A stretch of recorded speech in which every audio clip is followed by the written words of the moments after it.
Good evening. We begin with the aftermath of a spring storm in Wellington County. That is still being added up tonight. Large hail seen in areas around Arthur and Mount Forest around the dinner hour yesterday.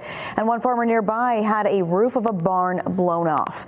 CTV's Colton Weens visited that farm earlier today and joins us live now with more on this story. Colton. Well, Alex, at a first glance, everything in the area seems quite fine. There really isn't any signs of storm damage until you get onto the farm. Then you can see the roof has been torn off, and now investigators are trying to determine what caused it and why it was so centralized. That's all we are supposed to do. That's not supposed to be there. The roof of this chicken and turkey barn in Wellington County torn off in a storm Monday night. Everyone's safe, so that's the big thing. Bailey Allard was chasing the storm around the dinner hour when she got a call about this barn on a farm where her boyfriend rents, saying it was pretty hard to see anything in the height of the weather. It was getting pretty hairy out, and then it was pretty hard to see anything because there was so much rain and hail.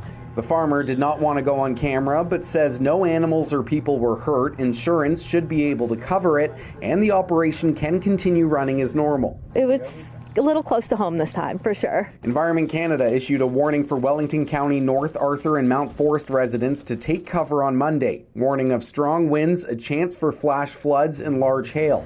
Investigators are now trying to determine exactly what caused the damage. Was it a tornado? Was it a downburst? Which downburst is just a type of straight line wind that can also cause damage similar to a tornado.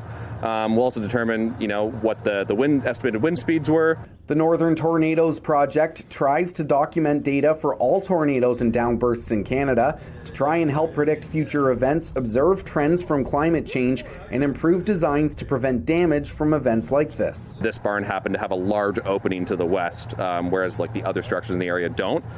So factors like that can influence, one thing getting damaged and the structure right beside it having no damage. Investigators say this type of damage is not necessarily happening more frequently, but it's occurring earlier in the year. It's a little bit earlier in the year this year that things are kicking off, but too early to say whether that's, some kind of growing trend or just an outlier. Now, the investigators say there really isn't much the farmer could do to stop it, but it's the only real major damage that's been reported, adding they also received word of a blown over tree. Alex. Okay, Colton Weens reporting live with us tonight. Thank you for that, Colton.